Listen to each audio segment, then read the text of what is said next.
யானை தாக்கி காயப்பட்டு சிகிச்சை பெற்று வருபவரை சந்தித்த வீட்டு வசதி மற்றும் நகர்ப்புற வளர்ச்சித்துறை அமைச்சர் முத்துசாமி.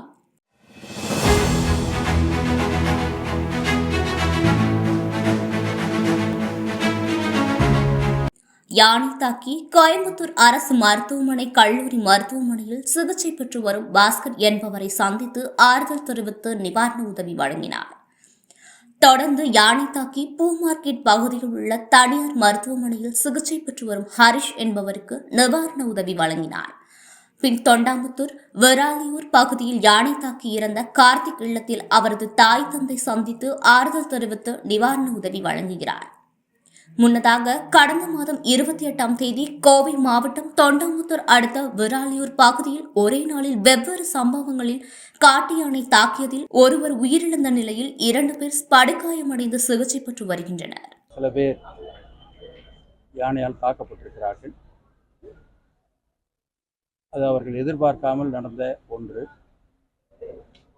அதில் பாஸ்கர் என்ற ஒருவர் அந்த யானை தண்ணீர் குடித்து விட்டு திரும்புகிற பொழுது அவருக்கு அந்த யானை வருவது தெரியவில்லை.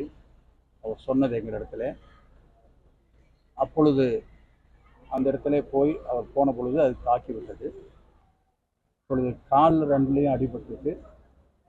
அதுக்கு உண்டான சிகிச்சை மிகுந்த சிறப்பான சிகிச்சையை மருத்துவமனையில் கொடுத்திருக்கிறார்கள்.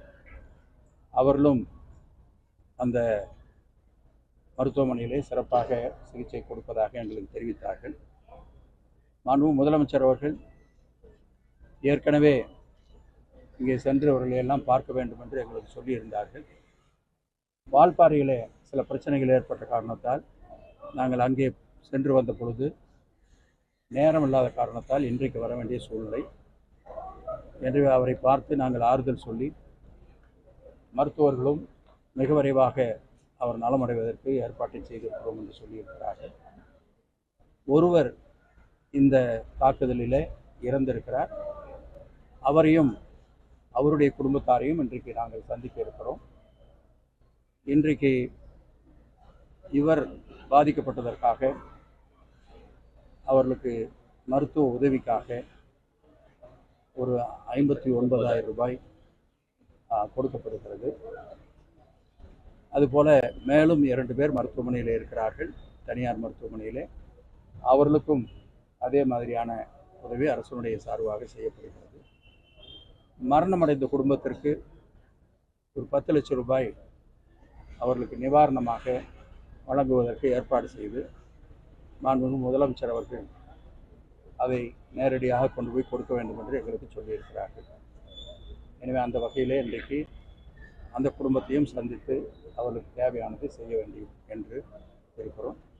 அது மட்டுமல்லாமல் எங்களுடைய கட்சியினுடைய நிர்வாகிகள் அவர்களுடைய பொறுப்பில் சில உதவிகளை செய்ய வேண்டும் என்று அவர்களும் செய்திருக்கிறார்கள். எனவே இது மிக பாதுகாப்பாக ஒரு இருக்க வேண்டிய இடம் அந்த இடம் என யானை வருவதை நாம் தவிர்க்க முடியாது. எனவே அப்படிப்பட்ட இடங்களில் சென்று வரக்கூடியவர்கள் மிகுந்த எச்சரிக்கையாக அவர்கள் கவனமாக இருக்க வேண்டும் என்ற வேண்டுகோளை இந்த நேரத்தில் நாங்கள் வைக்கிறோம். அது மட்டுமல்லாமல் சில இடங்களில் இப்பொழுது ஈரோடு மாவட்டத்திலேயும் சரி, கோவை மாவட்டத்திலேயும் சரி, சில இடங்களிலே யானை ஒரு எல்லை தாண்டி வருகிறதா என்பதை துறையினுடைய சார்பாக அவர்கள் கவனிக்கிறார்கள்.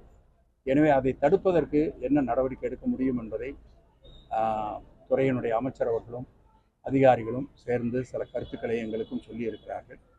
எனவே அந்த அடிப்படையில் துறை அவ்வளவு கவனமாக இருந்தாலும் கூட பொதுமக்கள் மிகுந்த எச்சரிக்கையோடு பாதுகாப்போடு இருக்க வேண்டும் என்பது எங்களுடைய வேண்டுகோளாக நாங்கள் வைக்க விரும்புகிறோம். இப்போ அந்த அகழி ஒரு சில இடத்துல இல்லாததுனால யானை இந்த மாதிரி ப்ராப்ளம்லாம் வருது. அதுக்கு எந்த மாதிரி நடவடிக்கை? அதான் இப்போ அந்த அகழி பண்ணுறதுக்காகவும் ஒரு ஃபென்ஸ் புதுசாக ஒரு சில ஸ்டேட்டில் பண்ணியிருக்காங்க. அது நாங்கள் இதில் தான் பார்த்தோம். அப்படி பார்க்குற பொழுது அந்த யானை வந்ததுனாக்க அது வர்றதில்லை. அதுக்கு மேலே ஒரு பேரிகார்ட் மாதிரி தான் இருக்குது. அதுக்கு மேலே அது வெளியில் வர்றதுக்கு முயற்சி பண்ணுறதில்ல.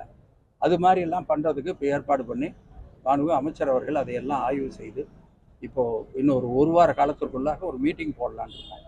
அதாவது ஈரோடு கோயம்புத்தூர் ரெண்டுக்கும் சேர்த்து ஒரு மீட்டிங் போட்டு இந்த மாதிரி இருக்கிறத எப்படி நம்ம தடுக்கலாம் அப்படிங்கிறதுக்கான நடவடிக்கை எடுப்பதற்கு ஏற்பாடு செய்யலாம்.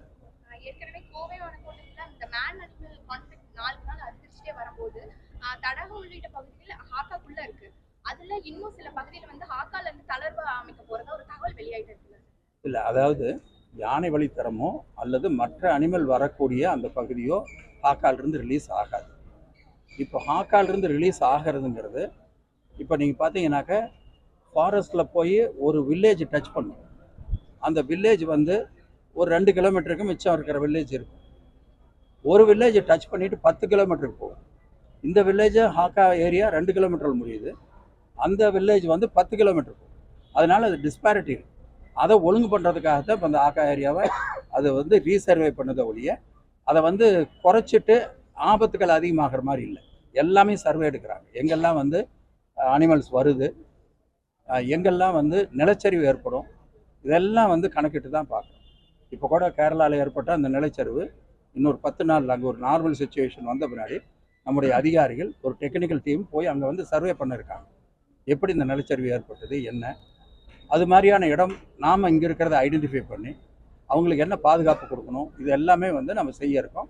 அதனால் இந்த ஹாக்கா ஏரியாங்கிறது இப்பொழுது தேவையில்லாத இடத்துல இருப்பதை எடுப்பதற்காக, அதை ஒழுங்கு செய்வதற்காகத்தான்.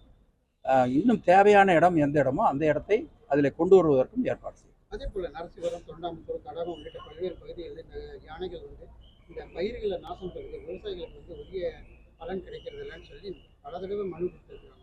இல்லை, அந்த மாதிரி வந்து அந்த மாதிரி ஒரு பாதிப்பு ஏற்பட்டிருந்ததுன்னா அது கொடுத்தாங்கன்னா அதுக்கு உண்டான நியாயமான நஷ்டீடு கொடுப்பதற்கான நடவடிக்கை எடுத்துக்கிட்டு இருக்காங்க. கலெக்டர் அதை பண்ணிகிட்டு இருக்காரு. அப்படி ஏதாச்சும் இருந்ததுன்னா அது மேலே நடவடிக்கை எடுக்க சொல்லலாம். இப்போது அந்த எல்லையை மீறி நாம் அதனுடைய எல்லைக்குள்ளே போகிறது நம்ம தப்பு. அதனுடைய எல்லையை மீறி அது வராமல் இருப்பதற்கு என்னென்ன பாதுகாப்பு வசதிகளை செய்ய முடியுமோ அதைத்தான் இப்பொழுது துறையினுடைய சார்பாக ஃபாரஸ்ட் டிபார்ட்மெண்ட்டில் அவங்க வந்து ஆய்வு பண்ணி அது செய்கிறதுக்காங்க. ஃபாரஸ்ட் டிபார்ட்மெண்ட் மினிஸ்டரும் அது மேலே ஒரு நடவடிக்கை எடுக்கிறதுக்கு ஏற்பாடு.